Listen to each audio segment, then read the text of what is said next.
Hi everyone, Big Mike here, and it is once again time for the D20 Live year-end Q&A stream where we answer every single possible question you could possibly have to give us. We have all of our RPG books out, and in return, you are all kind enough to fill out the survey, which should be in the description down below, if Sam has done the good work that she always does. Yep. And at my side today, finally, once again coming out from behind the cameras, is Sam, the production manager. Wacha. We're wacky people. So, as always, I'm going to start doing the social, and you can all start asking your questions, and we will promise we will not lie too badly about the plot that's coming up. We'll try. We're going to try, but we're not going to probably succeed. It's still coming up in the preview as the Pendragon stream, so I'll just... Can you edit that? No. No? Just... You know what? Never mind. Just put it up. It's fine. Alright. I'm going to get our Discord just in case people are... I have the Discord here. Well, you have like 16 windows open. Let me do one thing. Yes, fine. I will not undermine your good hard work. So, I believe in the description underneath this window lists the survey, so please go and fill that out. That will be in Google Forms this year because apparently SurveyMonkey won't let me have more than 10 questions. Bite me, SurveyMonkey, you lost me forever. Okay, not to hijack the conversation, but heads up. Oh, that's you. Yeah, that's me. I'll post the link in there. So. That's a short link. It's of the survey? Or it's a Twitter short link. Oh, okay. Just put in the URL of the thing. Well, I don't know where the URL is. I've lost it. Go to the... Alright, well, we're getting questions in. Here we go. So, first up, from Faceplant Jan, from I don't know where you are from. How far in advance do you plan games and how far in advance do you start trying to recruit/blackmail special guests? It is entirely dependent on how much the game requires. For something like, say, a game that only has one guest for it. Oh, shoot, the announcement. We're going to MagFest. Our panel is the Thursday, and it's going to be at 9 o'clock p.m. And should I say the system? Yeah, sure, why not? We're playing Starfinder. It's right here. Behind the boxes. There you go. Yeah. So yeah. Sorry, we'll get back to your question. Hang on. Alright, so from Faceplant Jen from the Netherlands. Ooh, why did I do that? I don't know. I'm trying too hard to be cool. How far in advance do you plan games and how far in advance do you start trying to recruit/blackmail special guests? As I was saying, if it's only a game that has one particular guest, we could try to get them about 3 months in advance just to accommodate people's schedules. The games themselves are planned around this time of the year. Yeah, we tend to plan it around after, like we put up the survey for a reason because you guys kind of dictate how many and what kind of games that we get to play. So, yes. Yeah. So, and then for Pendragon, I was getting people in advance of July. Yeah. Just to make sure the amount of guests I was having. For something like Com Bravo, it's usually 6 months. I like to be 6 months in advance. Because then all of my things are pounded out. Our next question is from Esquire Lyricist, who's from Chicago. I guess that's going to be a thing now for the entirety of the survey. To Sam and Big Mike, have you ever accidentally, air quotes, TPK'd your entire party? I'm guessing for players. Accidentally? Like, legitimately accidentally? Well, you can say either. We have time. We have a whole hour with these lovely people.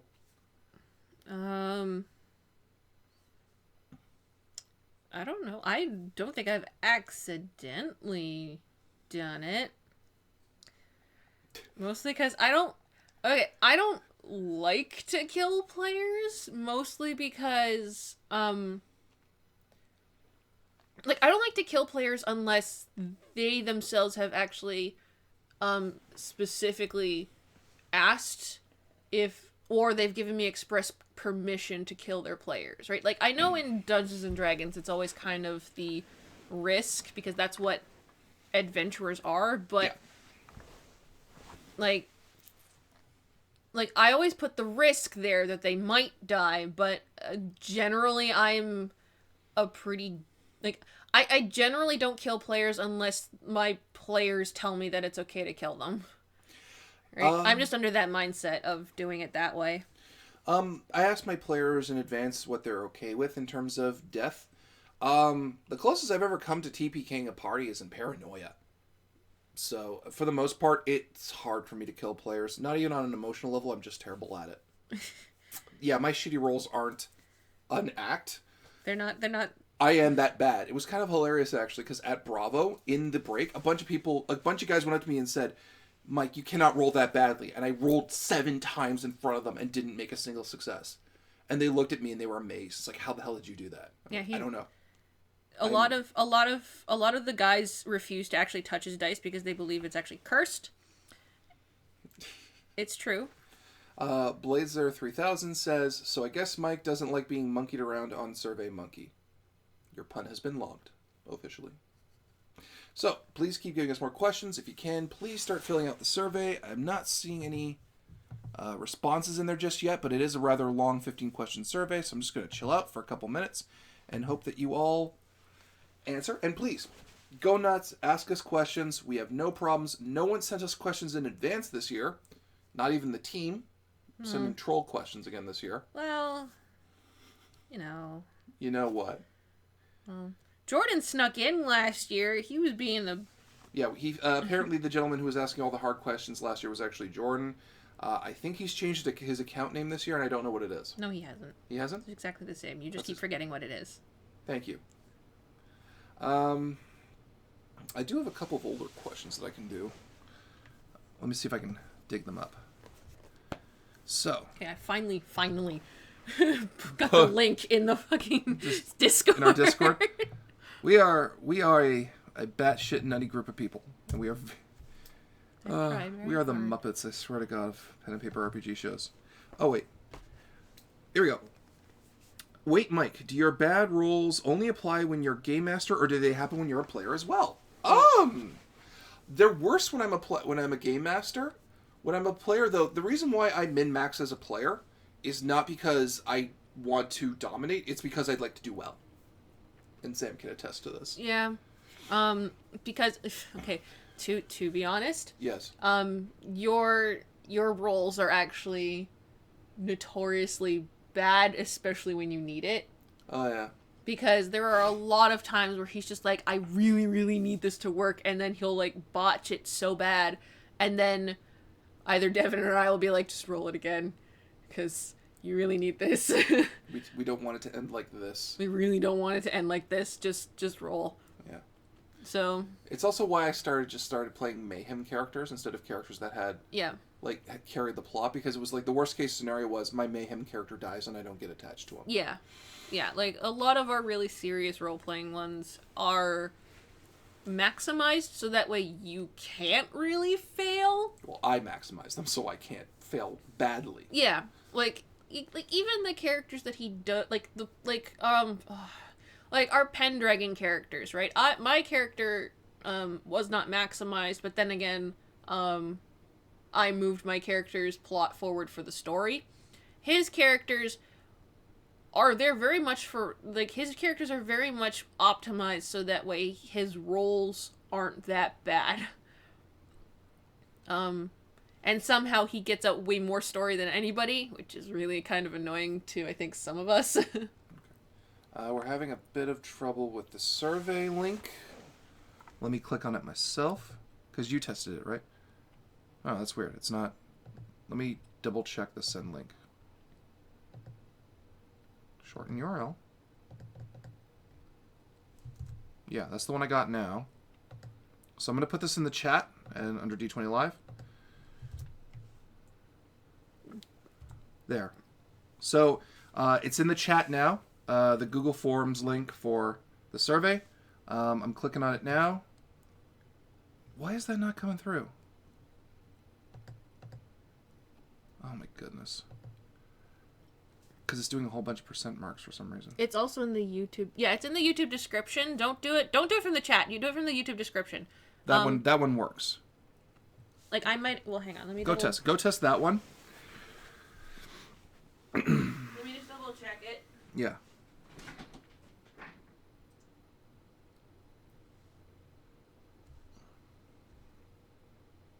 All right, so we got one guy saying that it's working well from the description link. And please, keep submitting more questions. We'll happily answer them. Just go nuts. Do like 3, 4, 5, 10. I don't care.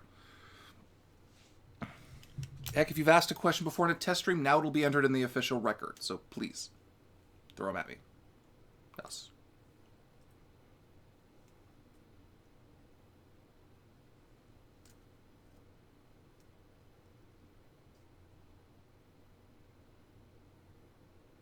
Yeah, for some reason you have a different URL.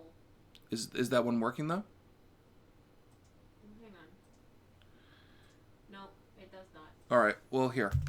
Because, hang on. The one that... Hang on. Give me a second. All right.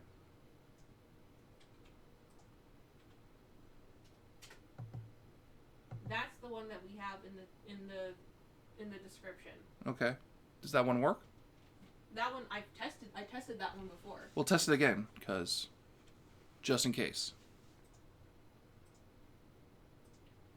No, it doesn't work. What the hell? I don't know. I got this new link. Okay. Well, okay. Well, no. The one in the description. People have said the one in the description works. Okay. So I'm not gonna fuck with it.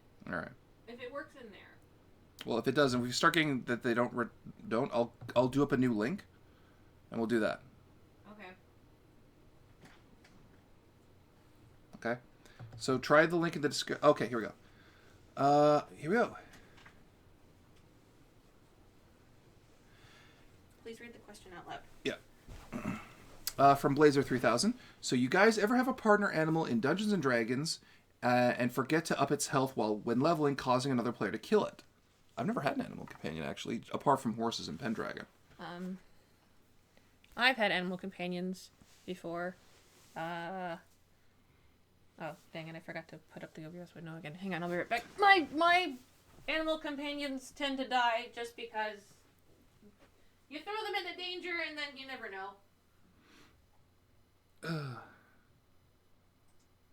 Oh, Scion is listed twice in the survey for the favorite system. I'm going to fix that real quick. Yeah, it is. I'm going to fix that real quick. Just delete that option. There you go.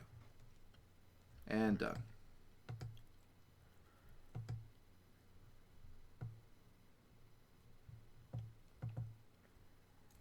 Cool. That should be fixed now. Sorry about that. Just leave it as is right now, because otherwise it's gonna... All right. Yeah, so you were saying about your animal companion? Yeah, they died fairly quickly. I stopped getting attached to them because I stopped being a teenager and thinking that animal companions were cool. That's just me. I've actually, because the thing is that I find that having animal companions now slows down my role-playing experience, and that's just personally me. What was the rest of this question? Just, have you ever had a partner animal get killed? You forgot to level it and it died. No, I never forgot to level it, but it always died anyway because it's an animal companion and there are people that are coming up with it with swords. So it only really worked when I actually got up high enough to have a dire kind of animal, because then it can take a sword hit with no problem. So okay. Who has been our favorite new guest and which one surprised us the most? From John, actually, our moderator. Are we talking about in general? I'm guessing this year. From this year. Oh, then that would probably be Dom. Dom was, because... Well, he's not officially a guest, but... Well, he wasn't officially... He's not officially staff, either. Yeah. So, but yeah, no, like, I was surprised by Dom completely, because, well, I had never played with Dom before, and that was for the maid game. Because we originally were supposed to have Tom, one of our staff, and he had to back out because he got sick. So we were frantically trying to find another person to fill in his shoes, and the first person we thought of was actually Dom. And, well, no, the first person we thought of was Devin. Yeah. And then Dom. No, well, Devin, went through the entire staff. Devin, Scott, then Dom. Yeah. So. Favorite new guest for me? That'd be Chris. Yeah? Yeah. I've wanted to work with Chris for a while because I know Chris's improv background. And him in Paranoia was an absolute treat for me. Because he immediately integrated with the team.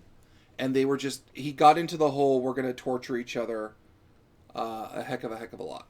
Here we go. From Faceplant Jan. Since it was revealed yesterday that the Big Bad can claim the Holy Grail by force and is able to force demons to work on such a holy relic, I assume that the Big Bad is someone who can control or capture demons. So my guess is it's Jordan's original made character. Any comment? You are unfortunately wrong. Yeah, it is not. No. No. You missed one. I did? You missed two. Oh, no, wait, no. That one was a one's correction about the survey. Yeah. From Blazer 3000. What advice would you give to new GMs asking this in a test stream?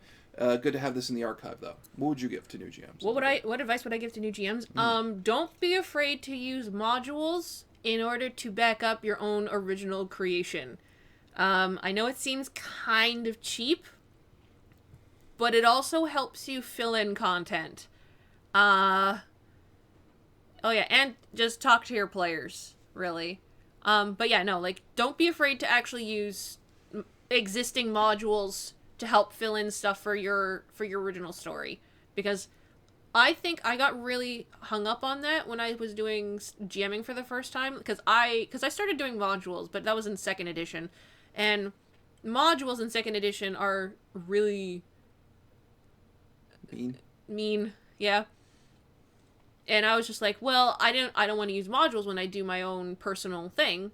So when I started doing my own personal story, like custom made for my players, I tended to run out of ideas really quickly. Mm-hmm. So, but yeah, no, if you're doing your own custom, don't be afraid to use existing modules and just changing names and stuff. It's really not that bad.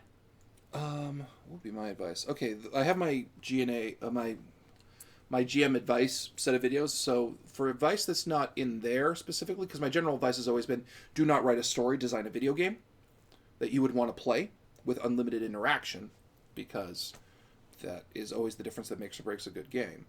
Going from there, yeah, no, that's always been my big advice to new game masters. Do not try to write a story. Write a video game. Write the video game you always wanted to write, but you couldn't because you couldn't program. I can't program. That's why I do this. And think about things you would want to interact with or beat as a player. My phone is not muted.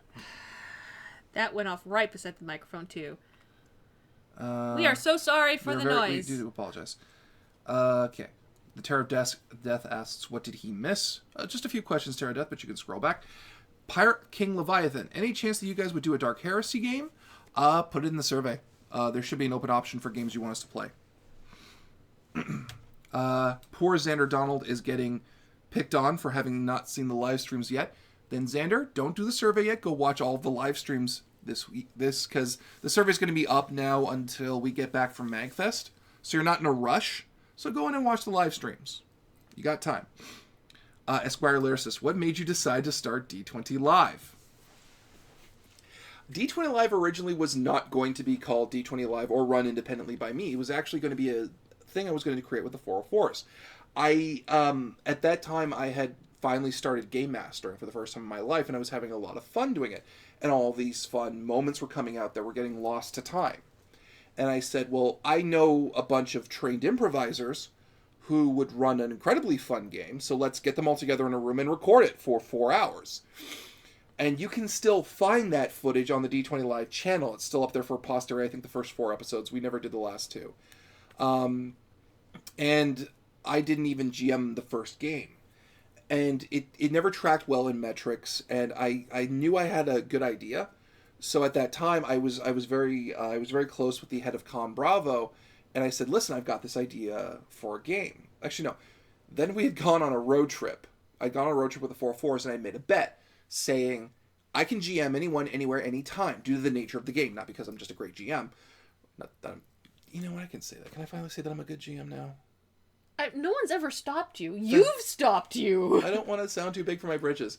Mike is an amazing GM. He keeps thinking that he's not, but we keep telling him otherwise, and we will keep telling him otherwise until he 100% admits it every time, whenever somebody asks him if he thinks he's a good GM. And I GM'd them the whole trip on a road trip from Mississauga to Ottawa. And they had a lot of fun. And that was the inspiration for the first year of D20 Live. And I'd gone to the head of Com Bravo and said, "Listen, I know what guests you have this year. Can I have some of your top guests? And I run an RPG game. He's like, no one's ever done that before. And it was 2012. No one had done that before. Pencils, you're making noise. It's not even going to let me. Yeah, a fidget cube's not going to make noise. There's a spinner. You can use the spinner. And we'd gotten a bunch of guests together, and that was how it started. I just tried to... I knew this was a solid concept that would entertain a lot of people. And from there, I've wanted to put more on it and create more through it because it's my first really big creation. All right. So when are you... Hang on, there's a couple. Oh, did I miss one? Which one did I miss? What game settings should we expect? What are the games or settings we should come to, from Jason Kutaguno? What are the games or settings we should come to expect? I have about 5 games I'd love to watch you guys play. Look at the survey. The Q&A survey are all the games we're considering. If you have games you'd want us to play, put them in the open options option at the end of the survey. Mm-hmm. But everything we are looking at or have access to is either in front of us right here or it's on the survey.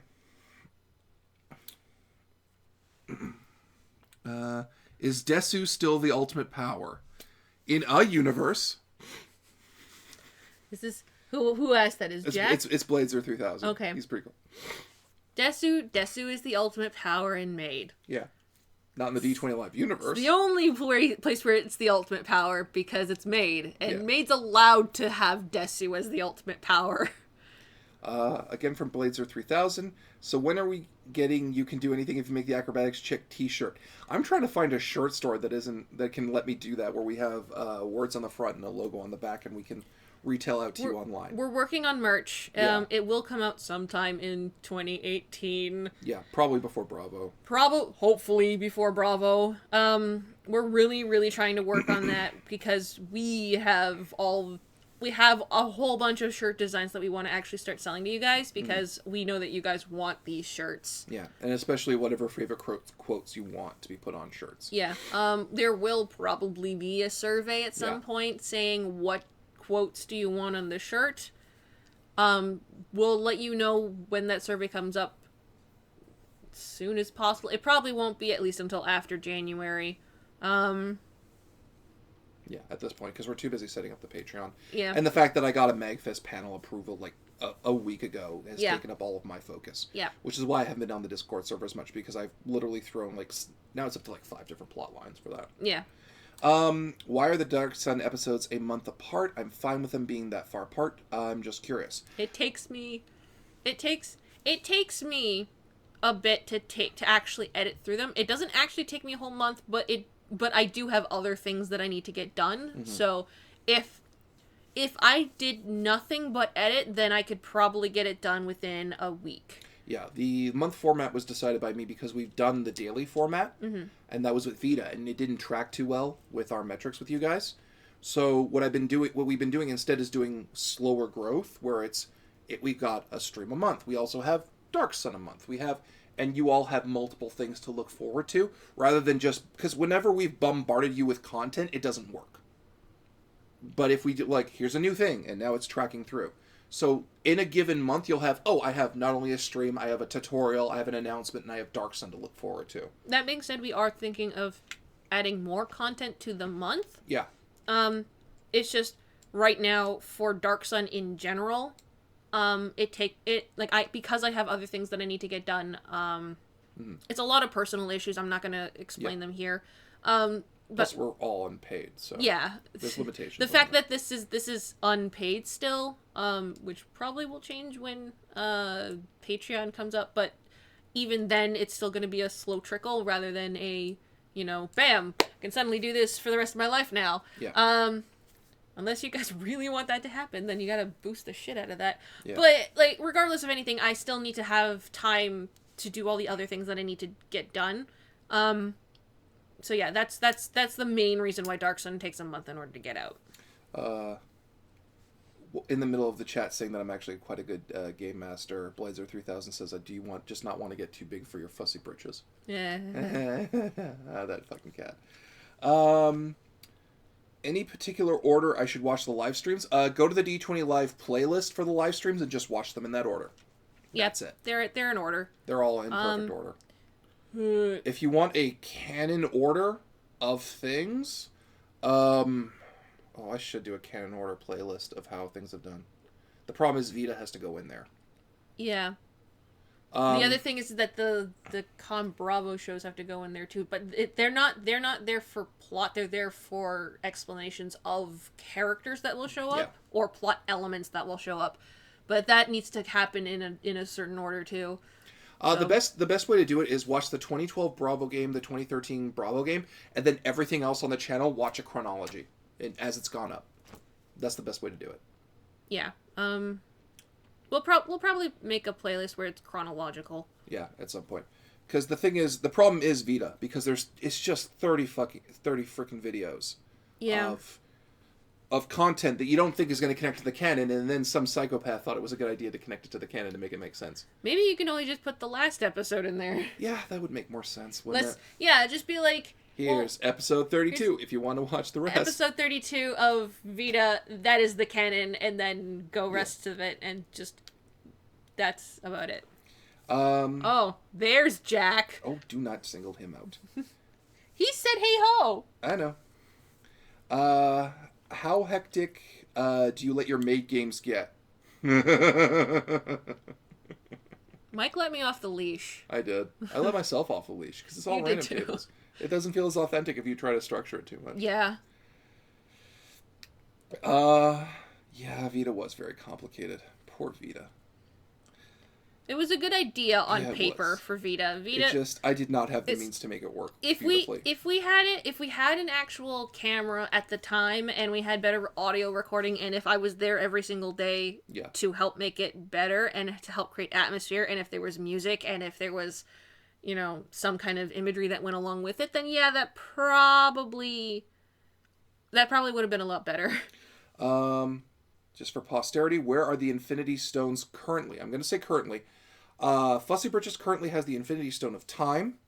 The Infinity Stone of Reality is currently in the hand of the Fates in the Scion universe. Do not ask me where Fussy Britches is right now. She's busy. The Infinity Stone of Power is currently in the eye socket of the Emperor of Mankind. You're going to find out what happened to him very soon. The Infinity Stone of the Mind, last we heard, was in the Tokugawa clan, and Abstergo was trying to get their hands on it. Space is currently in the hands of the Lord Ruler. Yep, because he killed the Space Moth. That is canon. He did kill the Space Moth. The Soul Gem is still with the group from Call of Cthulhu. They didn't know what to do with it. Mm-hmm. Who am I forgetting? Time, space, reality, mind, power. Yeah, that's all of them. A few of them are going to change hands. A lot of them are going to change hands next year. No, you're missing one. What am I missing? Time, space, mind, reality, power, soul. Yeah, 6. Oh, you did. Okay, never mind. Yeah, I know my stuff. I know my own canon. I missed one, so I can't count. My favorite moment is in episode 5. And read out the question. Sorry. That's all he said was my favorite moment in episode 5 of Dark Sun, I'm assuming. Oh. They're their little cow. Oh, okay. I liked that too. That was wonderful and spontaneous. They're their little cow. I will find you, Grass. What do you guys think of D100 systems for combat? That would be... Oh, goodness. That would be Call. I've only dabbled in it once, and it's been a couple of years. We got to go back to Call. But I have no issue with them. Do you? Percentage-based systems? You would have more exposure than I would. Sorry, what was the question? What do you guys think of D100 systems for combat? I don't really care. I have no opinion about them. I'm sorry, because for D100 systems, you can have them. It's fine. It depends on how they implement the D100. It really just depends on how they implement the D100. Also, don't actually have an actual D100. That's just a golf ball. Yeah. Get 2 D10s and just do it that way. But yeah, no, D100. I have no opinion about D100 systems. They're fine. It's like any other system. Jordan's talking about how much he hated the Great Space Moth. Josh Post is saying press F to pay respects to the Space Moth. Bladeser 3000 says, which is superior, the Space Moth or the Space Burrito? Space Burrito. Yeah, because the Space Moth is actually a creature I took from Pathfinder, because there is actually a space moth in Pathfinder, and I saw this and I was reading it in its description in one of my modules, and I'm like, this is the dumbest idea I've ever seen. Why don't I throw it in Made and just make it like really insanely high pitched voice and poo brain, which I'm not going to do now because the microphone's right there and I don't want to blow it out. The giant space burrito, however, is a magnificent being that could be from the beginning of time, could also be the thing that created all of the entirety of existence. Who knows? No one asks the giant space burrito. It just exists. Yeah. Do either of you have regular builds for games, i.e. paladins for Pathfinder, etc.? Ooh. Yeah, I do. A ninja in Path. I've been for the past little while building ninjas in Pathfinder, but my ninja always comes out differently depending on the situation. Yeah. You have a bard you like to make. I have 3 different builds that I always make. Mm-hmm. I have my bard, Quinn the Vivacious. She always has the exact same backstory. She always has the exact same stats. She's pretty much every single time, and she's the best bard character that I've ever made in my entire life, and I love her to bits. And I will never, ever, ever let anyone ever shit talk her again. And then I have a rogue character, Starbucks. Yeah. She was the first character that I made in 2nd edition AD&D, and I love her to bits as well because she's very much my go-to character if I need to fill a certain role in the group. And my last go-to character is a fighter. It's a fighter. She's just basically a fighter. And her name is Bridget. And I love Bridget very much, but Bridget's very hard to roleplay with because she's always angry and salty, and no one likes Bridget. But she's always my default fighter, so... Yeah, for me, I always like to try and build new characters. The only thing I've ever come back to is my ninja. Because, one, he's a rampaging sociopath who's like a much more messed up Deadpool. No, less messed up Deadpool. Well, no, Deadpool implies that he has fourth wall breaking things. Which he doesn't. Matthias is the guy... He's that, I wish we had a sociopath to kill this asshole. Hello, yeah. I am that sociopath. Yeah. Yeah, apart from that, I've been experimenting way so much with different archetypes and stuff. Please, Mike, just for Jordan, do this great space moth voice once Not when the mic is that close. The mic is this close. And I don't want to deafen Sam. Yeah, I'm right here. Because people hate that fucking voice. I don't hate the space moth. Do you prefer systems with multiple types of dice or one type of dice? I prefer systems with one type of dice. Like, not that I dislike Pathfinder, but it's just easier for me, economy-wise. How about you? I'm very biased. I like my D20s. Yeah. I like my D20s a lot. I'm okay with systems that only have one type of dice. But I love my D20s, and I love my D12s, and I love my D4s. So I will always default to a game that has multiple different types of dice. In the Scion game, you said aloud a prophecy of sorts, so is the Lord Ruler the tyrant? Yeah. He's the tyrant. Yeah. Of the prophecy. I'm trying to remember all the people that you said. Okay. The Sentry, the Traitor, the Winner, the Father, the Tyrant, and oh my god, who does he represent? Winner, Sentry. Okay, sorry. I'm looking through the names. I'm trying to remember what I called them. There is the Traitor, the Sentry, the Father, the Traveler. Yeah. Yeah, he's the Traveler. Yeah. The Traveler, Tyrant. The Tyrant, and the Winner. Yeah. Yeah. No one's guessed who the winner is. No. Well, because the thing, I don't think they're thinking about it that way. Yeah. I am. I know you are. Everyone on Discord. Even though it is a horrible abomination that should never be, what are your thoughts on the fatal system? Any possibility of a review/slaughter?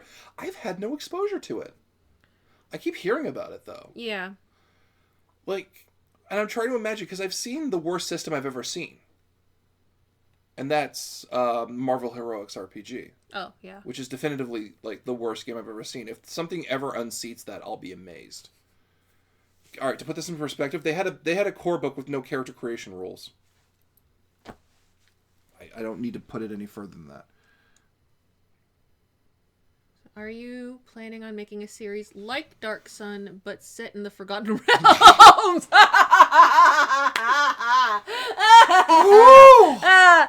Loaded question. Okay, I'm going to be very honest. Likely not. We're probably going to do more ongoing series, but likely not into the Forgotten Realms for 2 reasons. One, everybody's done the Realms. The Realms canon is so extensive, and you know us. We're canon nutjobs. I do not have access to the people or the resources or the patience to do something in the Realms. If I was, I'd put something in Waterdeep. Yeah. Because that's the best place to be. Yeah. I have a good chunk of the Forgotten Realms at my disposal. Mm-hmm. Mostly because my dad actually collected a good chunk of it, but he doesn't have everything, and he doesn't have, like, he'll have, like the end of a module and not the beginning of one, and we're like, why? Where did this one go? And he's like, I was so sure that I had it, and then we're like, well, because, like, I moved houses, right? And I couldn't, like... We're still trying to recover We're still trying to find everything. We don't know where it all went, right? Because, like, it's in between my current house and my, like where we've stored all my other stuff, and then, like, it's everywhere, so... We don't have the time to go through all of it, and my dad's collection, like, you know how this is all here? Yeah, imagine it going up to, like, here, and, like, being this wide, and just everything just... It would be off the table. I can't. The other reason why we will not do anything in the Forgotten Realms is because if we do something with the D20 Live team in the Forgotten Realms, we will, and I know my players, I know my team, they will hunt down Drizzt and Elminster, and they will murder the living crap out of them both. Yeah. It will not be, we're in the realms being characters in the realms. It is, we are our Dark Sun characters in the realms. Which would be funny as hell. Yeah. That would be. But I have something planned for the Forgotten Realms. I'm going to try and spin it as a tragedy. It won't be taken that way, because I know everyone. But, yeah, it's the same reason why I didn't do 5th. It's just the Forgotten Realms is too populous. Okay. Sam needs to keep and flesh out Charlotte. She was amazing. You go up too fast. No, I was trying to click down. Charlotte is actually not my character. She's the audience's character. I will do a portrait of her at some point. And, she may make a return next year. Who knows? Have you ever tried to homebrew a werewolf for a system that doesn't have one built into it?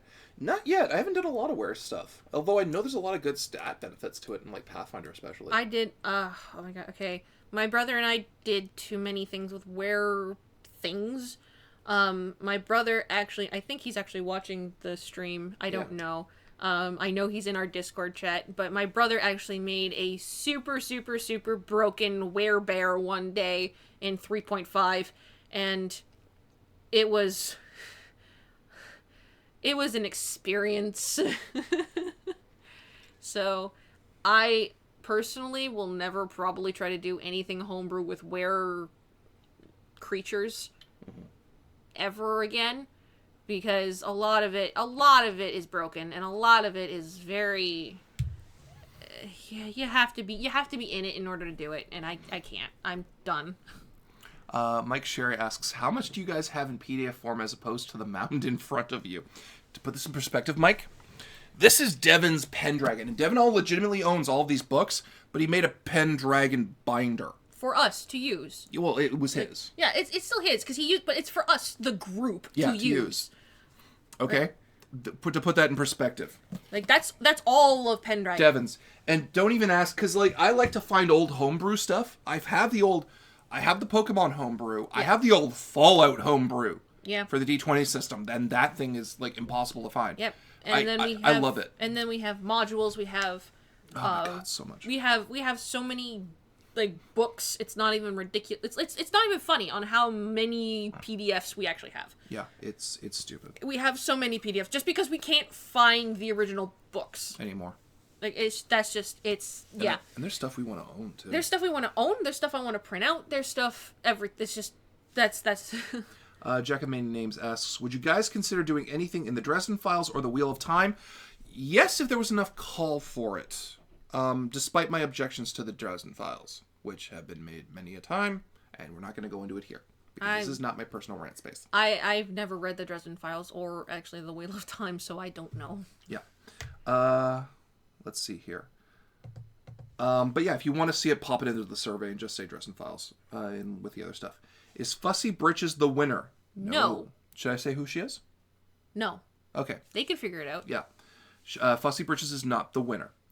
Have either of you used homebrew class races, etc.? If so, what was the favorite you have tried?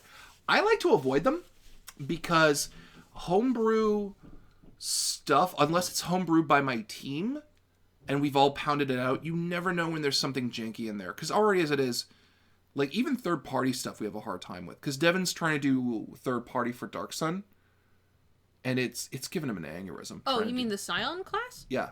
Oh, okay. The Wilder, yeah. Well, okay, I have to explain why that's having a hard time, because Pathfinder does not have a Scion class. They have a third party that helped make the Scion class from 2nd edition, and I, personally, because my father really liked playing Scions, I know how to do psionics. I know how to do all the psionic stuff. I know how to do a psionic conversion. I know how to do psionic spell things. I know how to do all the psionics.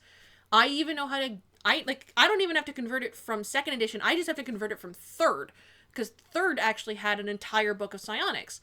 The reason why Devin's having such a hard time with it because converting cuz like the 2nd edition mindset of psionics is very different from the 3rd edition set of mindset of psionics, which is thus then different from the Pathfinder set of psionics. It's very needlessly complicated, and for a lot of the time, it's just it's gonna be the class you're gonna be playing after he's done with his character. Yeah, pretty much. Right? Like, if there's anybody who would have a good time with psionics, it's me.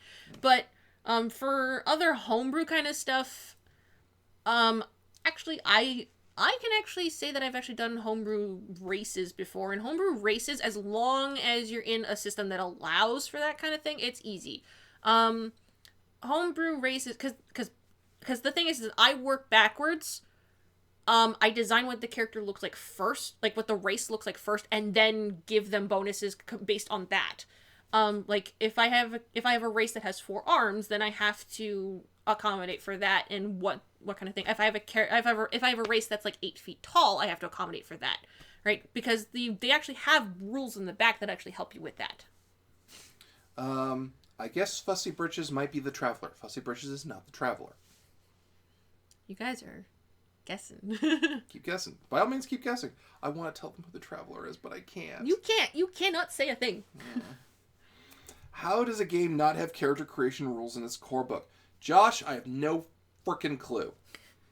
All right, it's a terrible, terrible goddamn book. If you want to, it was an RPG that was based around Marvel that came out around the time of Avengers, and now 4 years later, no.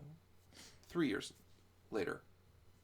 3-4 years later, you can't find it in stores because it never sold and liquidated out that fast. It's just so bad. So which of Big Eyes, Small L? I'm guessing which version. Yeah. I prefer Second Ed, the revised Second Ed book, which is right here. Because it got taken out of Guardian of Order's hands after that, and put in White Wolf's, and that was around the time White Wolf started to make less good decisions. Although I hate to say that because that was around the time Scion and Exalted 2nd Edition came out, and those are both good systems. Yep. No, but they did not do the right thing with Bessem. Yeah. Mike, I just finished the Pendragon stream. What the damn hell did you do? I listened to her. You're welcome. I've wanted to do Strahd for the longest time, ever since year 2 when we teased it. And he fits so well in there because the entire idea of I love the idea of something that has no business being in a place.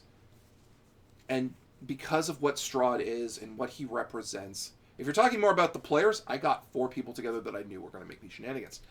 But yeah, in terms of Strahd, I loved the idea of something that empirically goes into a place that is going to cause harm by its very presence. And I love that idea. Yeah. No, I came up with the idea when we were riding the bus down to downtown Toronto. And I just turned to him and he's like, oh man, what do I do with Pendragon? How do I make it, interesting? How do I punch it? Because this is the end of the year. We have to make it really punchy. And I'm like, hey, Mike, what if you have Strahd go after the Grail? And then Mike's just like, damn, well then what do we do with the Grail after that? Like Strahd, what do you want Strahd to do with the Grail? And I'm like, well, Strahd doesn't necessarily have to keep the Grail. Someone else could take the Grail and then make it into a gauntlet. And then he just died. And it was like, well, I know this is a good idea if Mike is freaking out about it. Rusty Path is saying, to clarify, the question I made was not a Dark Sun setting, it was Forgotten Realms. It was more of a series in the Forgotten Realms. I get that, Rusty Path, but I know my team. They would murder, even if you were playing it, you would kill Drizzt. Yeah, I would. Like at 100 yards. Mike Sherry said, holy shit, I don't know what. Chaotic Dynasty says, we have Fallout, you've been holding out on me. And that's Jordan. Yes, Jordan, I've had the Fallout books. I've mentioned many times. I have the old Fallout PDFs. You're welcome to look at them whenever you want. Yeah, and Lunar Cell saying, what would happen if Nauticus got an Infinity Stone? That's a hard question because it depends on what stone he gets. Yeah. But should I tell them one thing? Sure. Nauticus knows about the stones. He knows about them by reputation. And that's all I'm going to say. All right. Is your character from the Assassin's Creed game who got shot in the head the winner? No, my character from the Assassin's Creed game is dead. Because someone has to die in this goddamn continuity. Yeah. Someone has to die. Well, to be fair, the Assassin's Creed game wasn't set in the past, so they're all dead anyway. Yeah. But I think he meant more my modern character. Mm-hmm. So what new anime trope powers would you like to have added to a new edition of Big Eyes, Small Mouth if they released a new edition? Have you read that book, man? What's missing? It's not like they did new... It's not like there's a bevy of new trope powers in anime anymore. They're, And besides, they've got builder rules. Hang on, I'm going to make this bigger. Okay. So that way it's not going to disappear as quickly. Okay.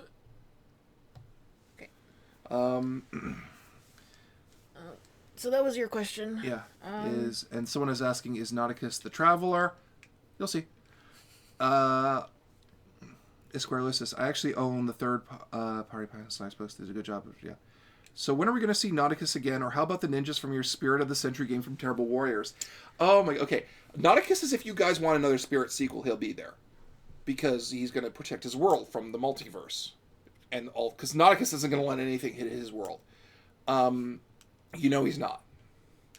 Nauticus is very aware of everything that is going on. Yeah, he has certain abilities that let him know, which will be explained in a sequel game if you all vote for it.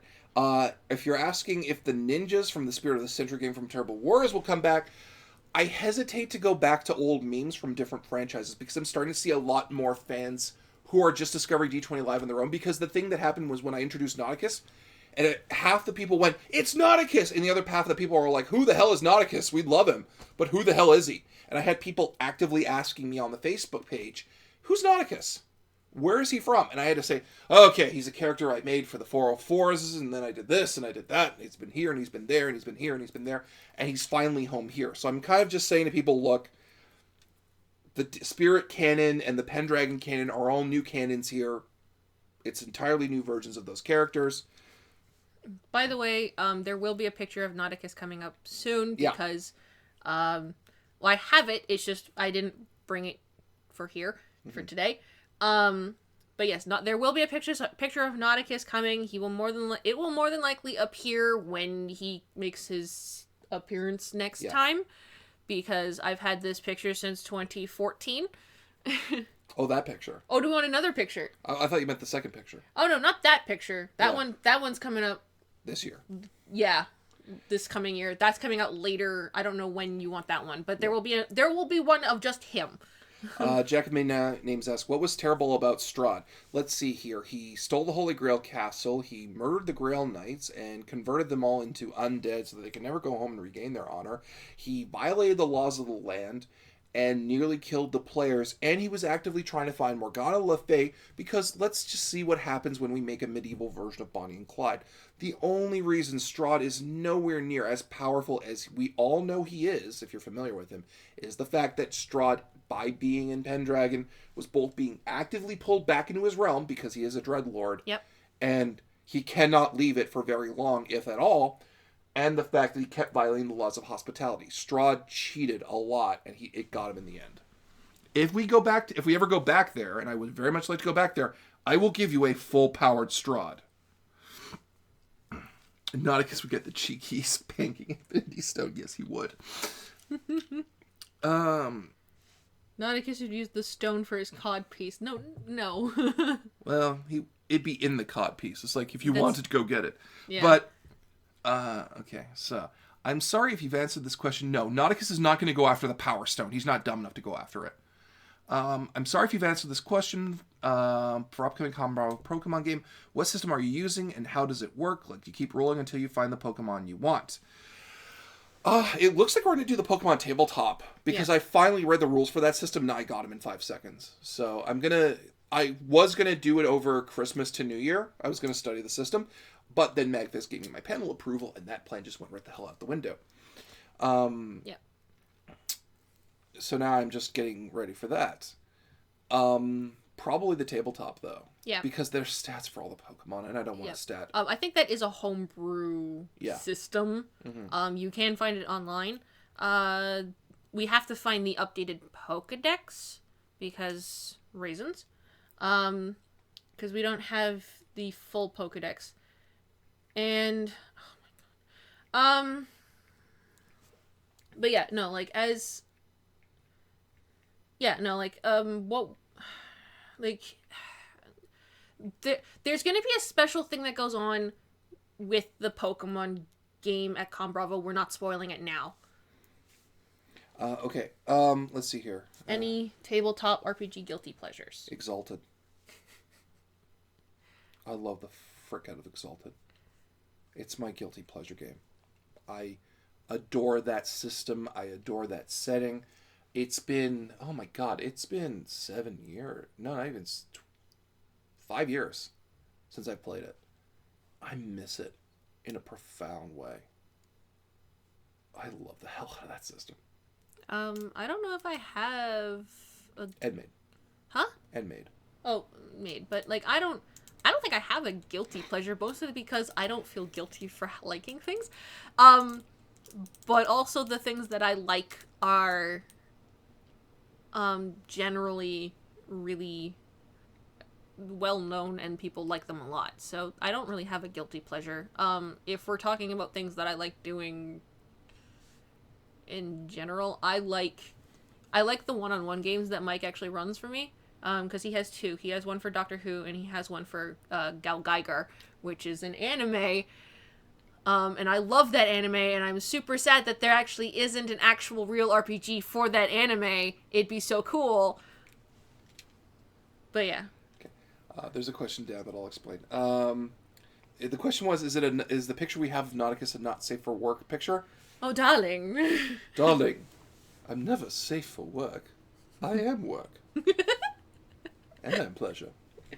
Is there a video or audio of you playing Nauticus, and where can we find this? And Rusty Path then goes to explain, besides the D20 Live one, yes, there is footage of me playing Lord Nauticus for the very first time in 2010 on the 404's YouTube page. And that's back when Nauticus still had superpowers. Yep. There is another version of him in the Terrible Warriors podcast for Spirit of the Century, the first time I did it. Yep. And that's pretty close to the Nauticus we have now. Yep. He's also in your... Christmas gift. Yeah. I mean, and he's in our Christmas gift to D20 Live this year. He's in our Christmas gift to D20 Live this year. We granted a wish. You're welcome. What do you say? Jack, stop saying fucking personas like JoJo. Let it go, man. No. I think what he's saying is a Persona versus JoJo stand battle, right? Well, it's two different things, though. That's the problem. Yeah, because they're two different. They're two different things. And personas would win because they're more versatile.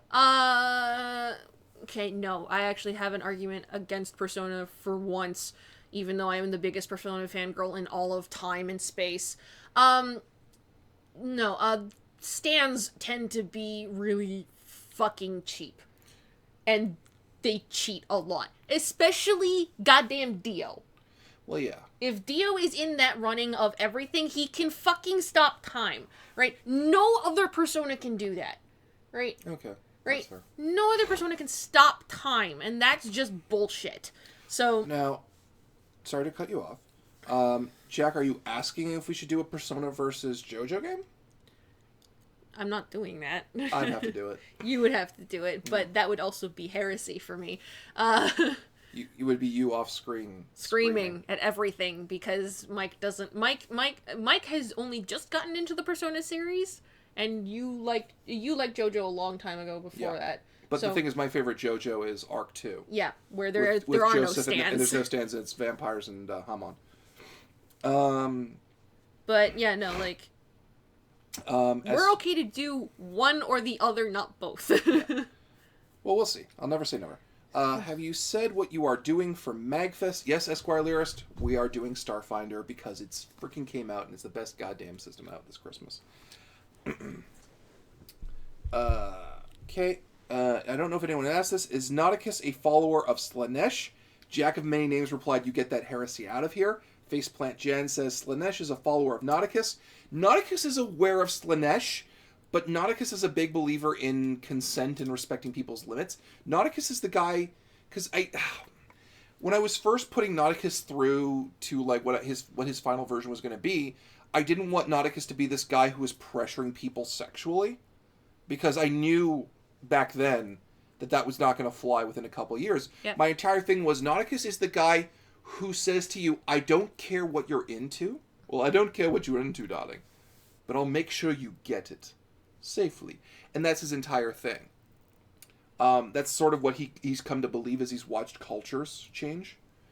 And that generally sits a lot better with people because they kind of love him for that. Yeah. But yeah, no, he knows about Slanesh and he hates Slanesh. Slanesh hates Nauticus because Slanesh wants him. And Nauticus will never say yes. So when are you guys going to do a mecha setting? Blazer, when you tell us what mecha setting we can do that you will all unanimously agree to, I will happily run that game. Because half of the team likes Robotech, the other half hates Gundam. I'd love to do a Super Robot game, but only you and I would be really hot for it. And maybe Chris if we brought him in as a guest for that. Yeah. And Devin, I don't think Devin could run that kind of game. It would have to be me. It would have to be you, and that would mean that we're down a player who would really want to play that. Yeah. So it's difficult. We have to find other people who would be interested in that. Is there a system out there that focuses mainly on building mechas and mecha combat? Yeah, Mech Warrior. Jordan, it's true, she is. I'm pretty sure that's the biggest Persona fangirl of all time in space. Yeah. So. Or are you saying it's true Slanesh is a follower of Nauticus? Either way. Yeah. Yeah, I would say there's Heavy Gear and there is Battletech, I think, is the one I'm thinking of. Those are the ones you'd want. It's just no one's touched it in so long, which is weird. So what other games are use the MAID system, if there are any? I think there was a horror game. Because the problem is Monster Hearts took off over here. Would there be any made-up legendary weapons you might consider adding to the canon? It depends entirely at this point at what the players come up with. Because I don't want to keep adding MacGuffin de jour.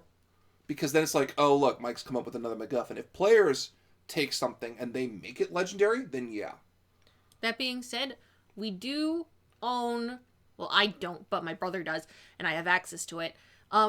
We do have access to the Weapons of Legacy book from 3.5, and that makes it very easy to convert any kind of legendary weapon, and whatever feats and whatever abilities and whatever things would actually be needed for it. So making a legendary weapon is not out of the question.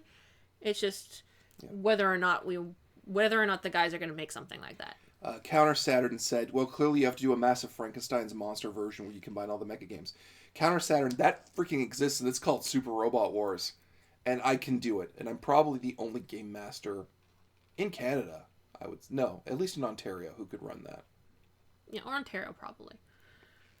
I asked her to explain what Persona even was. It's just Jordan explaining. Yeah, I asked her to explain what Persona even was, and I think the amount of info that was thrown at me took some years out of my life. Yeah, I'm sorry, Jordan. I really am.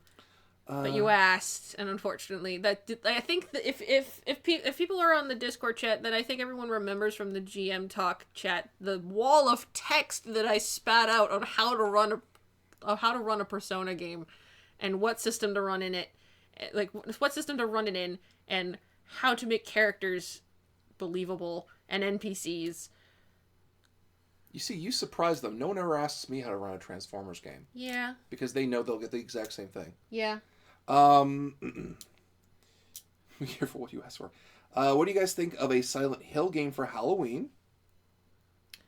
I would love to do a Silent Hill game for Halloween, but we already have our Halloween game planned. But unless you guys go in the survey and you bomb it with Silent Hill. Yeah, unless you guys outweigh Silent Hill, then we'll move what we have planned for Halloween to some other time. Even though we could still probably do Silent Hill in the Call of Cthulhu system, it would take very little modification. Besson released several books for several different games like Sailor Moon and Tenchi Muyo. So one of those games is a Hellsing book. Would you do a game in Hellsing? If you all voted for it in the settings. I don't see that happening because while Hellsing is very much beloved, it's not something people are hot to see a character. I'm just gonna see. Ooh, 7 responses now.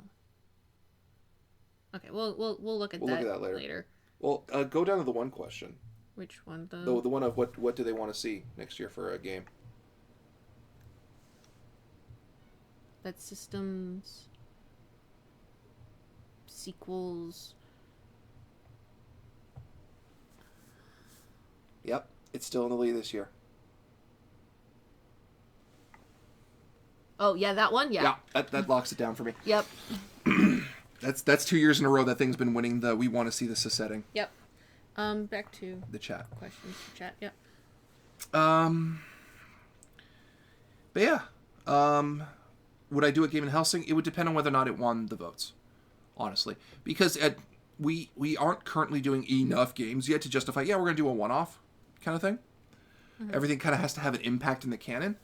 And the other problem is Hellsing suffers from the same problem as One Punch Man of doing a Trigun game, is there's a clear story built around one overpowered character. So yeah, so at that point it becomes, when is Alucard showing up? Yeah. So. Do you guys know about the tabletop RPG The Strange? Yes, we do. I am scared to introduce it to the D20 Live team. I forgot to put that in the survey, The Strange. Well, Numenera is in there. It's the same core system. But if you want to see The Strange, pop it into the other option. Sam is Evil Genie. Everyone remembers the Persona chat. Not everybody's in the Discord chat, Jack. That's why we're saying it. Hey, if Silent Hill is possible, how about Resident Evil? Yeah. Yeah, we could do that. Same thing. It's good. It is totally possible to do that. Mm-hmm. We just have to. Well, I can do Silent Hill, no problem. I can't do Resident Evil. Well, Resident Evil is just a little bit more cartoony. Okay. Yeah. That's not that bad. It. Well, the problem is it depends on what Resident Evil you're doing. Are you doing Resident Evil 1 theme? Are you doing Resident Evil 4 themed? Mm-hmm. Probably 4, because that's the one people like a lot. Yep. Are you doing Resident Evil 5? If you are, stop. Are you doing Resident Evil 6? Are you doing Resident Evil 7? Which would probably trend more now. Yeah. Because 7 and 4 are kind of comparable, thematically. They're both popular. how would we do a Helsing game? Yeah, how would we do a Helsing game while making it different, unrelated from Vampire the Masquerade? That's really easy, Jordan. Just do Vampire the Masquerade and then have Alucard come in and win. Really. Well, okay, no, we can't. I don't think would we use the Vampire the Masquerade? No, it would have to be Besom. It would have to be Besom because wait, do we have our Vampire the Masquerade thing here? The book, yeah, it should be in the pile somewhere. Somewhere, I can't see. We can't see the things. Yeah.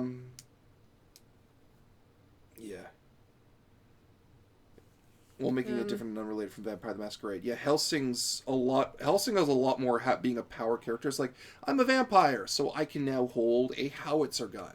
It's a lot more about the more... I'm just gonna go double check over there. Yeah, go ahead. I'll be right back. And the other problem is, too, Helsing has right now, the hottest thing about Helsing is Helsing Abridged. Right? And then, if you're going to do Alucard, you have to do Douchebag Alucard. We're at an hour? We are? Yeah. What do you think? Another 10 minutes just to answer last-minute questions? We could do another half hour if you want. I'm okay with another half hour if you're okay with another half hour. I'm okay with a half hour. All right, we got one more half hour in us. Also, follow-up, if we ever did Vampire the Masquerade, would we be required to paint our nails black and dress like goths? No, Jordan, because gangrels exist. That system gets such a bad rap. After this stream, I'm going to binge watch Spirit of the Century Target in London. That's... Well, you can't watch it, but you'll listen to it. You'll listen to it, but... Yeah. It's good fun. We finally got to the end of all the questions and got caught up. Yay! Woo! We got about 7 people who filled out the survey, so that means the link in the description is working. Yeah, so it's just use the link in the description, not the one in the chat if you guys are going back up there. But yeah, no, the one in the description should be working, hopefully. Yeah. Please. If it doesn't hold together, we'll... going for it, yeah. Since there were made headbands, are there any guilty pleasure cosplay items you'd want your group to do? You missed Jack's thing. Any favorite players this year? I don't like to play favorites like that, Jack. I said who was my favorite of new guests, and that's about as far as I'll go. I'm biased. I can't say, because I'm super, super biased. The other thing is that, I love... Okay, out of guests... I'm biased. Out of the crew, I'm also biased, but I love all the guys because they're basically my big brothers, and it's great, and I love them to bits.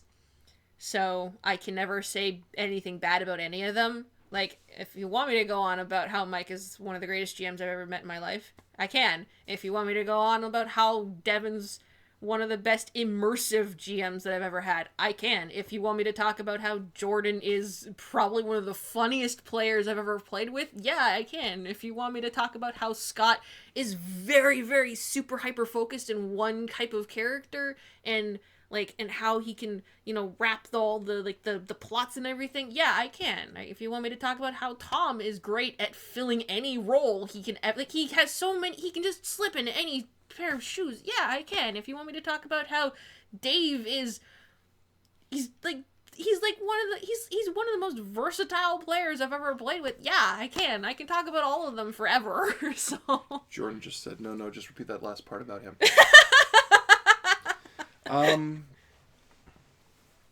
Let's see, guilty pleasure. So there were made headbands. Are there any guilty pleasure cosplay items you'd want the group to do? Not really. I don't believe in groups doing cosplay for their shows. I think it's a bit much. Because the thing is, it's not so much it's the items I want you to do. It's either if I know they're gonna look bad in the items, I want it to be hilarious that they look bad in the items, not they just look bad and it's a sad thing. Or it's just, oh, this fits really well. We're all wearing this one thing. That being said, I do have an actual mustache for Dr. Disaster that Mike doesn't want me to wear ever again. I will burn it. Because I wore it once and he was so upset. It looks hideous. It looks like there's green moss growing out of your nose. It looks like you tried to clean your nose in the middle of the winter and it got stuck that way. Are there any books that are specifically based in Dragon Ball? None that aren't fan-made. There's 2, though, for Dragon Ball. Yeah. Last question for me is, when is Dark Sun Episode 6 expected to arrive? By New Year's. No, not by New Year's. The weekend before New Year's Eve. Right. because it's edited. It's done. It's edited. It's already planned. It's put into YouTube's thing. It's done. It's done. I've done editing it. I've spent most of my time now actually editing our Christmas gift to you guys. Yeah. So for the survey, I'm actually just gonna deal with questions, not comments. How about a D20 Live Gundam game from the Terror of Death? It's in the survey, and then we have to figure out which Gundam. Yep. Mike, are you placed above Matt Mercer and Chris Oh, it's Rusty. That's not a question, but also, Mike, you're placed above Matt Mercer and Chris Perkins on my favorite Dungeon Master list. I get Perkins. I think Mercer and I are just different. Mercer is a very immersive game master. Mm-hmm. I am a game master that takes the piss out. Any advice in crafting a mostly realistic world in D&D 3.5 that has high-leveled NPCs? Ooh, oh, okay. Oh, fuck. Okay. There are a lot of modules that already have a very big immersive world basically put in. You can take actually any of the older settings and you can convert them over. It's really easy to do that, especially if because of the fact that 3.5 actually has a really good building of characters that you can replace the other NPCs from second edition. Basically, all you have to recognize is that character levels are almost equal. They're off maybe by 1 or 2. Who knows? Crap. There's so many things about 3.5 that I could talk about. Okay. No, I should stop. Okay. I would say if you want to do D&D 3.5 that has high-level NPCs, say that the Great Battle happened, and this is like 10, 20 years down the line, and say what happens when the great hero married the princess and got the girl and became the king. Show what happens. And it becomes a political intrigue game. And then you find out the great evil is still there. Wizards of the Coast actually does have an entire archive of just 3.5 modules. Yeah. So how would you do an Exalted game? Pick a fucking point. It's so easy to do an Exalted game. Because it depends on which one, what kind of Exalted you want to do. And you can do any kind. You could do a game of Intrigue and Thrones as a terrestrial. You could do the Solar Exalted path. It's just, I don't even have that kind of time. Put them in their Dark Sun costumes. No. That's a repeat question. It's fine. So, Faceplant Jan. Do you guys know of Toho Project? Yes. If so, how do you do the setting where you can avoid having Rimu or Marisa show up? I don't know who those characters are. I know Toho Project has this huge canon behind it. I don't know it very well. Mike, will we ever see your Mon Mothma cosplay? No.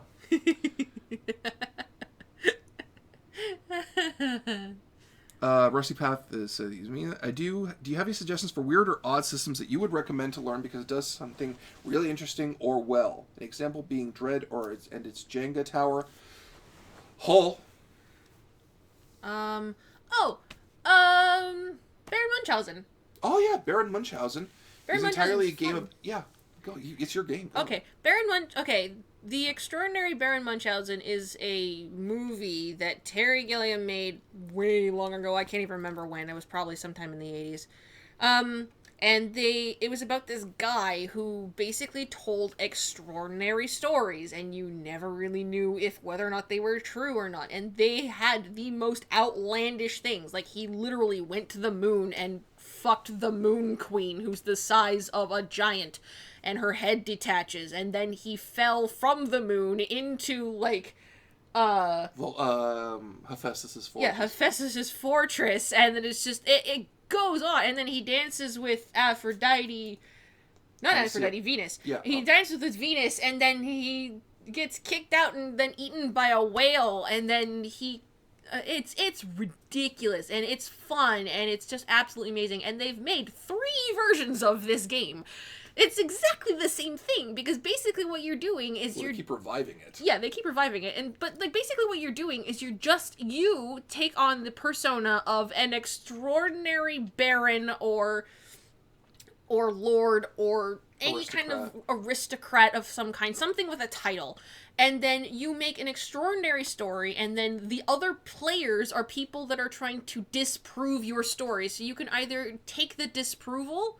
Like, you could take, basically, if I said, I went and I wooed the king of Africa. And then Mike goes, but the king of Africa likes men. And then I can either at that point take that and be like, well, yes, but this was a very special occasion. Or I could go, no, you ninny, of course he likes women, buff, buff, and then have a duel, right? And it's not really a duel, it's a slap fight, but it's so much fun, right? And it's very much a good party game. It's unfortunately not something that you can build an entire canon off of, which sucks, but it's still fun. Another one is Everyone is John, and that's where you all play different voices in a man's head. It's like one page for the rules, too. Yeah. What music goes through your heads when you're playing the games? Yesterday, the 300 song, So Comes the King, or the King song, was playing in my head the whole time. I tend to have Persona music going every time. Either that, or it's Ninja Sex Party, so... Or Yakety Sax. Admiral Thrawn is dead in the D20 Live canon, right? Yes. He is. Yep. He is. They got him. Yep. I was thinking about, like, maybe I should bring back Thrawn and saying he survived. No. I'm like... No, he's dead. He's dead. It was too cool. What is the wackest character this year made by a player or GM for D20 Live? It'd have to be the Paranoia characters. Yeah, but Paranoia is supposed to be like that, and it's fun. The Planescape was last year, right? Planescape was last year. Yeah. No, it was this year. I can't even remember. Yeah, no, Planescape was this year, and those were interesting characters, but they weren't really that zany. Yeah. But yeah, the Paranoia characters. Do you remember all the secret powers of the maids from Revenge of the Maid? Yes, I do. His was Unlimited Maid Works, and that came up because we were watching Keijo. Because there's Gate of Booty Lawn, and we're just like, well, fuck it, we can do the same thing. Let's do Unlimited Maid Works, because that just makes so much more sense.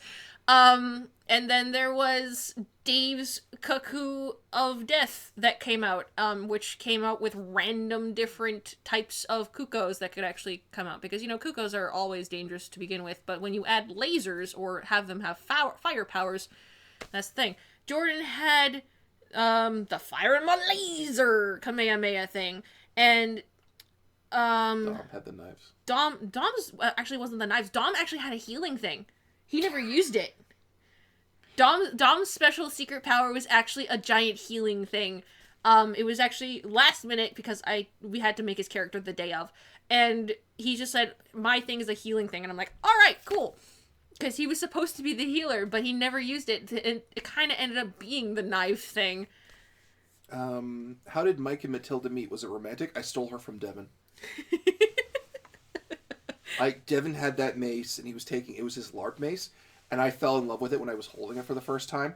I'm like, I love this fucking mace. I was going bam, bam, and I was running around his apartment swinging it. And are you getting her? Where is Matilda? She's over there. The problem is, I took her to North one year, and she got used against me, against my spine, and I'm like, I can't take her to cons anymore because someone might try to hit me with her. But, oh my god, I love this fucking thing. She's such a good girl. Such a bad good girl. Naughty. Yeah, such a naughty girl. But yeah, no. And I just feel like, Devin, if you ever replace this mace, can I have it? And he gave it to me. Whom outside of the D20 Life crew are your favorite guests? Nope, not answering that question. Not even answering that question. Shit, no. Because to me, there's a bit of a categorical difference. There's guests who I love to have because they're great performers, and there's guests I love to have because I can keep calling on them. Yeah. And they'll be like, yeah, I want to be there. And they're always going to be a great character when they're here. So basically everyone in Pendragon is among my favorite guests. Do either of you have an opinion or open roleplay free on open roleplay / freeform? Yeah, it's good stuff. Yeah, love it. Yeah. I've done games where I've just used my dice ring, and that's it. I've done We've done fiasco games, and they were fun. Mm-hmm. Yeah, it's good fun. Because there's no such thing as one particular way to do a role-playing game. It's whatever you're in the mood for. I hate it when people say open roleplay is the only way to do it, though. Or it's the only true way. That pisses me off to no end. But I have nothing against it as a concept, and I love it a lot. I used to have an open roleplay group online for 5 years actually. Shit, that was a really long time. And we used to like always just meet every once a week, and I basically would try and run a story along with it, and it was fun and it was great. But then it kind of got insane because it started off with 6 people, and that's a big enough group, and then it turned into 15. And then on top of that, we had characters who were literally gods going up against things that didn't really need gods to fight. And then it was just, it got out of hand. And then it took some time, because we kept switching GMs too, so it took some time for some GMs to start making stories that actually worked, and they were, one person revised his entire story in the middle of our game, and it was awful, and then we all kind of, at that point, we all kind of realized that we needed time apart, away from this thing, and just be friends. So I know that the majority of that group actually still went back and they did their own open RPG, but right now I'm not a part of it. And I'm fine with that because most of the characters that I have from that are being used for other things. I got started in open roleplay. Yep. I was in a Mega Man X role-playing forum. That's how I got started. And it was all open role-playing. And I helped create my own. I was one of the leaders on one, on a spin-off one. Hi, Saber. Hi, Magnus. How you doing? If they ever find out I exist. Like this. That's how I got started. So I have nothing against that. How would you guys make a romance between a player and an NPC work without it getting, this is from Blazer, without it getting much in the way of the overall plot and making it so it doesn't affect other players' role-playing? We literally have that happen in our Thursday night game. Because Sam's bard character, Quinn, is in love with one of the NPCs named Matthias, who is a homicidal ninja that they found. Yep. And it's in Curse of the Crimson Throne. Yep. It actually works really well because of the fact that he is a ninja. He goes off and he does things. Whatever he wants. And then Quinn often does her own thing with the party, right? So basically a lot of their nights are together, but that can be role played outside of playing time with the group, as well as the fact that the fact that he is an NPC that they can use, and at that point, because not everybody really trusts Matthias as much as Quinn does, so Quinn becomes then his handler. And it's a lot easier that way, because then people are like, well, Quinn, you talk some sense into him, and Quinn will be like, all right, and then just say to Matthias what she needs, and that's it. Let's see here. Yeah, and also another one of our characters is involved with another NPC, and it's just something they did on the side. Yeah. It can't take the main focus, but if you put enough roleplay emphasis on downtime and being social and interacting NPCs, then it just becomes part of that. Have either of you read Designer and Dragons, aka History of the Tabletop RPG Industry? I have not. I want to. I have not. I had like one shot at that book and I didn't get it. How do all of you crew included gain and retain so much awesomeness and RPG knowledge and skill? We're geeks! I've played since I was 10. Like, we're not, like, Esquire, we're not, like, I don't know why, like, some people, when they do their RPG stuff, they don't get into lore fights. There are nights where Jordan, Devin, Dave, and myself waste time yelling at each other about which is the better Warhammer 40k chapter. Yeah. You've seen it. Yeah. We are geeks. Like, all of these books you see in front of you, I own because I love the living shit out of them. That's just how it is. We're not people who are like, oh, this is a fun thing we might do, and no. No, we freaking adore this crap. We love it. Yeah, no, like, I've played since I was 10. Like, I legitimately, because of the fact that, like, I know so much about 2nd, 3rd, and Pathfinder because of the fact that I have literally spent the majority of my life in these systems, in this world of everything. I know them back to front because, like, I just know I've played them for so long, right? It's not whether or not, like I barely have enough mind to do anything else at this point, so. All right. So what other tabletop RPG stuff do you guys listen to or watch? I'm listening to I'm trying to listen to the Adventure Zone now because I really like. I think it's Griffith. Is there lead guy? I think the DM. I can't remember. I love his style. Favorite class in Dungeons and Dragons? Bard. ninja, or monk, if it's done right. I like the classes in Pathfinder better. What would you run a Western setting in? Deadlands. Just straight up Deadlands. All right. How the hell did you get 15 players? That's John. He was talking about how he ran a 20-player... No, because I said I had 15 players. Oh, sorry, yeah. So I had 15 players because that's how many online friends... I joined a thing on DeviantArt, and I gained a whole bunch of younger friends at that point, and then we all moved to Skype. And that's basically what happened. Yeah. Over 20 players. Yeah, John's talking about stuff. His own homebrew Marvel RPG session. As it is, one of the players will probably not be back since all he did was try to PvP the hardest. Oh, this is still part of They're just talking to stuff. Okay. In the Star Wars game, why did you let Nash be Chiss? Because it was funny. And because Devin, when he tested that character, because Nash was going through, like, the super alien races, and I couldn't tell him, Nash, you're going through a Death Star. It's not going to work. Like, Doug wanted to be a fucking Hutt. And everyone's like, yeah, be a Hutt, Doug. And I'm like, don't be a fucking Hutt. Because then you're just pushing a crate through the entire... That was the only one we actually said, no, you can't, really do that. It's not going to work. And Nash was like, I want to be a Chiss. I'm like, fine, that's good. You can disguise yourself as a Chiss. And it was always going to be Thrawn was going to be the bad guy. Yep. Because, And when Devin went through in the test run, he never thought of being... Oh, Nash really wanted to play an Ewok. Yeah, that was a thing. Yeah, also we did stop it at the extreme ones because Ewok and Hutts were just... Because they don't speak English. Yeah. And they were not... You wouldn't see one running around. Yeah, you wouldn't see one running around outside of their planets, really. And also there's no Ewok stats in the book for some reason. Yeah, there are no Ewok stats. It's weird. I've been through it. You can make them, but... Do you guys like Ewok? Yeah, they're alright. I like Ewoks, they're cute. Big Mike, how is your Drunken Master 4 Winds Iron Mountain Monk? Okay, in the D20 Live Discord, we have a section called Character Ideas, and I have one. Because I found out all these Monk Pathfinder archetypes are interchangeable. I think I've got him narrowed down. I just need a game to put him in. Because I want to make a Drunken Master, and I want to make the greatest Drunken Master like no one ever was. Okay, we got about 4 minutes left, so if you guys want to rapid fire questions, we'll try and answer them quickly. But I think we're doing pretty well, actually. Yep. Is everyone still having an easy time with the survey? Yeah, are people still... Yeah, getting in there easily? Can people get in there? Mm-hmm.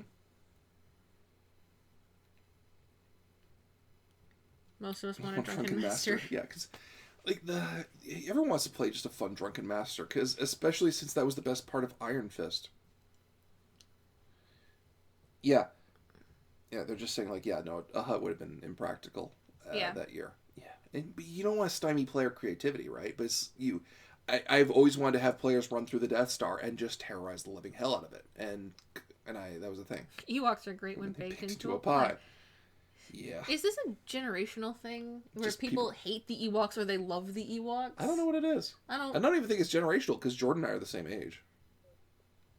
I don't know, like, because, like... I like the Ewoks. I like Ewoks. I like that they became this feral, frightening thing during the game, where it's just like, we have a bunch of guys... 5 out of 5 Wookiees agree. We had a bunch of guys who were just, like, terrified of the Ewoks because they've been ravaged since a new Return of the Jedi. So would you... Oh, my God. Would you guys prefer Marvel or DC Comics for game settings? Either. Really either. It depends on what you want to achieve. If you want to have a more integrated storyline and really do... Because Marvel's big thing are two things.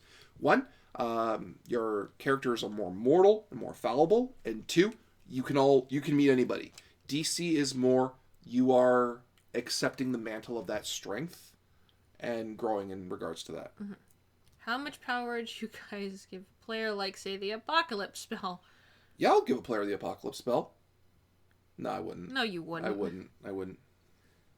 I say anything short of a wish.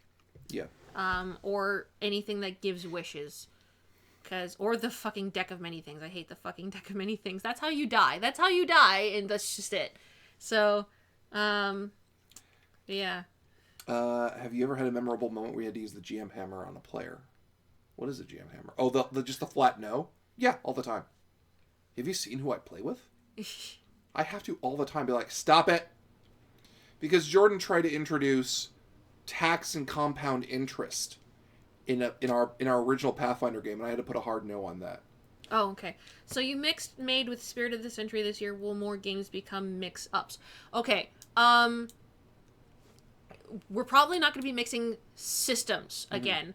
That was actually a test to see if that would work, because that was my idea to begin with. Mike did not like how that kind of worked. I found it a little bit easier on myself, only because I don't want to spend 16 hours converting characters.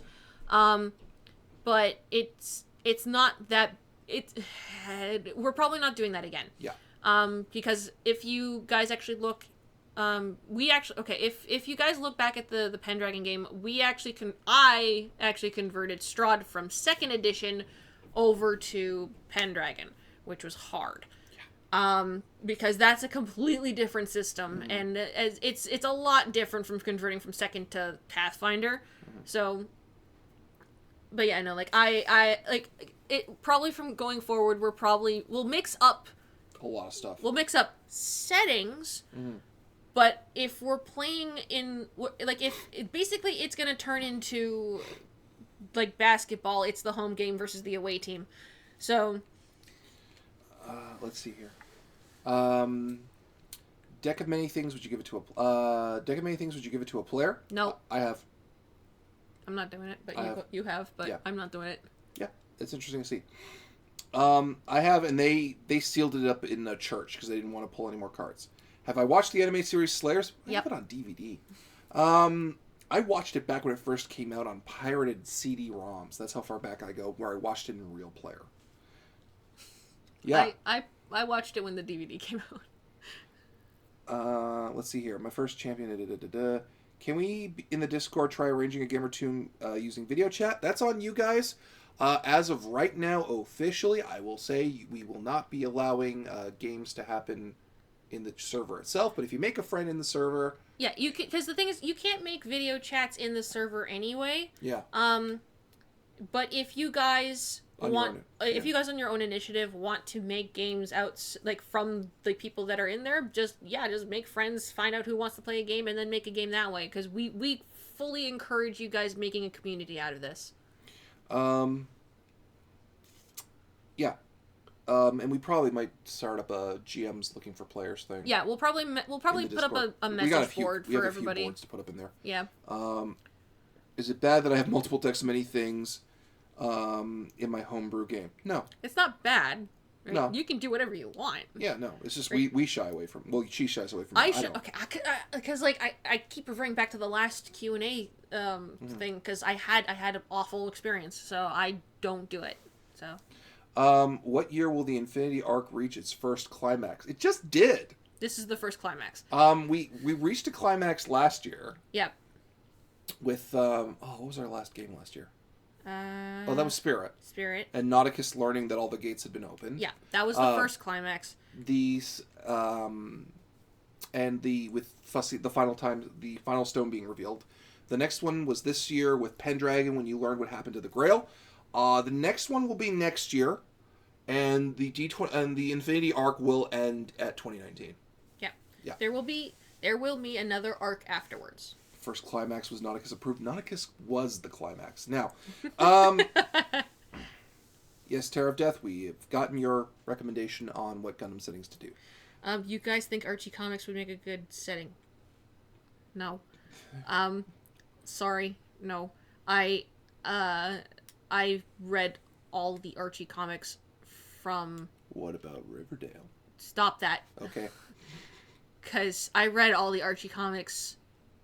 I went through every single Archie comic thing I could, and there's not enough plot. It's very drama based, and it's very much who's playing which character at that point, because you can't have side characters in Archie comics, because the side characters in Archie comics don't give a shit about anything Archie does. Blazer's like, the Archie thing wasn't completely serious. Oh, thank God! I think we triggered your nerve on that one. If you did a Slayer setting, would you let the players use the Giga Slipe? They'd have to earn the damn thing first. And then, yeah, they'd run the risk of destroying the world. What is the official spelling of Nauticus's name, seeing as there are many versions going through the chat? The official spelling of Lord Nauticus's name is Naughticus. So basically how you have it spelled. Yeah.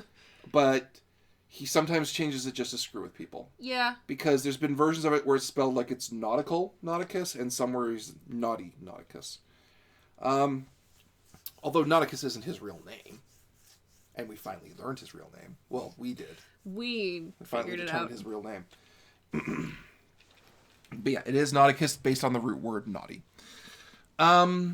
Which was, for an actual 2-month period, I couldn't remember. I had to literally go back to the original frickin' notes. I actually, because the thing is that I always spelled it that way, Yeah. and then you were like, you kept changing it up, and I'm like, what, how would you spell it? So I would change it according to how you spelled it, and then you'd be like, wait, that's not how you spell it, and I go, so how is it spelled? Yeah, that was a rough couple of months. Now all my notes are organized, though. Yep. Yeah. My image files. No, Terror of Death, we did see your messages. We're just answering questions, but we've seen everything that comes through here. No worries. I think that's about time, though. Yeah, it is 4:35 now. It is time, and this is going to be the last you guys see of us for a little... Until... Well, there's going to be an announcement video when I have all the guests Yep. for MagFest. As soon as I have that video is going to go up. There will be a test stream in January. After we get back from After After you get back from MagFest. Yeah, after MagFest. So there will be a test stream in January sometime, so you will see us online. You can always chat with us on Discord. We'll be there through the holidays. Mm-hmm. We have both the last Dark Sun episode of the year coming up and the Christmas gift. Yep. And after that, I'm probably going to be really, really quiet because I'm going to be getting ready for MagFest. And even then, we're going to film at MagFest.